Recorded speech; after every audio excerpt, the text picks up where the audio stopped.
हर खबर पर होगी आपकी पकड़।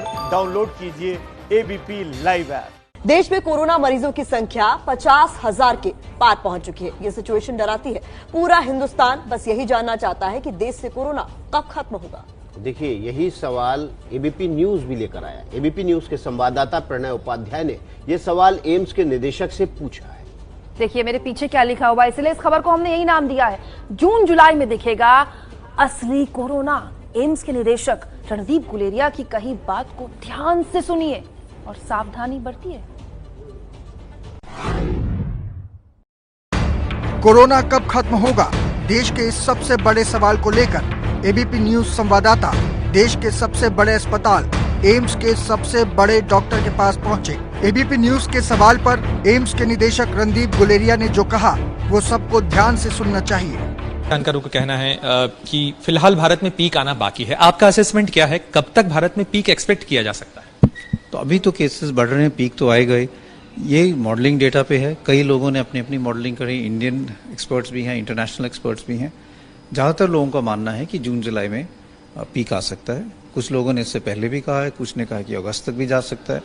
तो ये तो मॉडलिंग डेटा पे डिपेंड करता है, बट मोस्ट पीपल फील कि जून जुलाई तक हमारा पीक आ जाना चाहिए। एम्स के निदेशक रणदीप गुलेरिया ने जो कहा वो चिंताजनक है, क्योंकि देश में कोरोना के मामले 50,000 के पार हो चुके हैं। अब दूसरा सवाल ये था कि रणदीप गुलेरिया जून जुलाई की जिस अवधि की बात कर रहे हैं उसके बाद भी क्या केस आते रहेंगे? इस सवाल पर रणदीप गुलेरिया ने क्या कहा, जरा सुनिए। कि इसके बाद भी माना जा रहा है कि केसेस आते रहेंगे, जीरो केसेस की उम्मीद फिलहाल नहीं करनी चाहिए।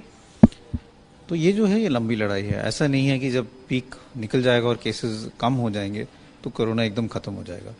तो हमारा जो लाइफस्टाइल है वो तो काफ़ी लंबे टाइम के लिए चेंज हो जाएगा। चाहे हम सोशलाइजिंग की बात करें, रेस्टोरेंट्स की बात करें, शॉपिंग मॉल्स की बात करें, सिनेमा हॉल्स की बात करें या ट्रैवल की बात करें, उसमें काफ़ी महीनों तक या साल तक भी हो सकता है कि चेंज हो जाए। रणदीप गुलेरिया जो कह रहे हैं उससे ये साफ है कि अभी कुछ महीनों तक सावधानी बेहद जरूरी होगी। सामाजिक दूरी के नियम का पालन करना होगा।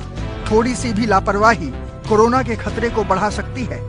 भारत में हर दिन कोरोना के 3,000 से ज्यादा मामले सामने आ रहे हैं और एक दिन में नए मरीजों के मामले में हम 10 देशों में 7वें नंबर पर पहुंच चुके हैं। 6 मई के आंकड़ों की बात करें तो पहले नंबर पर अमेरिका है, जहां एक दिन में 25,469 केस आए।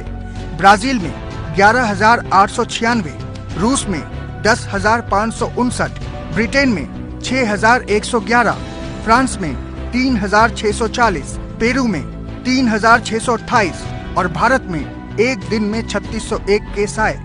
इसके बाद स्पेन, तुर्की और ईरान का नंबर आता है। भारत में कोरोना तेजी से फैल रहा है। इसे इस तरह भी समझिए कि शुरुआत के वक्त में कोरोना के 10,000 केस आने में 75 दिन लगे थे। उसके बाद अगले 23 दिनों में ही 40,000 नए केस आ गए। अब कोरोना संक्रमितों का आंकड़ा 50,000 पार कर चुका है। पिछले 3 दिनों में संक्रमण की रफ्तार सबसे तेज रही है। देश में कोरोना का पहला मामला 30 जनवरी को आया था। 13 अप्रैल को यानी 75 दिन बाद कोरोना पॉजिटिव की संख्या 10,000 पहुँच गयी। इसके बाद रफ्तार बढ़ी। उसके बाद 8 दिन में आंकड़ा 20,000 के पार पहुंच गया। फिर अगले 7 दिनों में 28 अप्रैल को आंकड़ा 30,000 पार कर गया। सिर्फ 5 दिनों में ही नंबर 30,000 से 40,000 पहुंच गए और 40 से 50,000 पहुंचने में तो सिर्फ 3 ही दिन लगे। गुलेरिया जी, भारत ने जिस समय लॉकडाउन शुरू किया 24 मार्च को, तब उस समय करीब 600 से कम केसेस थे। आज हम 50,000 से ज्यादा के आंकड़े पे खड़े हैं। इस ग्राफ को देखकर आप क्या कहेंगे? तो मैं इसमें 2 चीज़ें कहूँगा। एक चीज़ ये है कि अगर हम देखें कि जब हमारे पास 400 या 600 केसेस थे और आज के दिन पे, तो लॉकडाउन के कारण हमारे केसेस जो है वो इतने नहीं बढ़े जितने और देशों में बढ़े हैं जो उस समय हमारे साथ थे। तो इसलिए लॉकडाउन का इफेक्ट हुआ है। दूसरा ये है कि लॉकडाउन से हमें समय मिला है कि हम कई चीज़ें कर पाएँ, चाहे वो इंफ्रास्ट्रक्चर डेवलपमेंट की बात हो, कोविड केयर फैसिलिटीज़ हो, कोविड हॉस्पिटल्स हों, कोविड ICUs हों, ट्रेनिंग की बात हो, डायग्नोस्टिक्स की बात हो।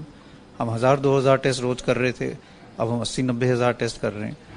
हालांकि राहत की खबर ये है कि मामले जरूर बढ़े हैं, लेकिन संक्रमण का अनुपात वही है जो लॉकडाउन के पहले था। लेकिन एम्स के निदेशक के बयान के बाद साफ है कि पूरी सावधानी बरतिए क्योंकि जरा सी लापरवाही भारी पड़ सकती है।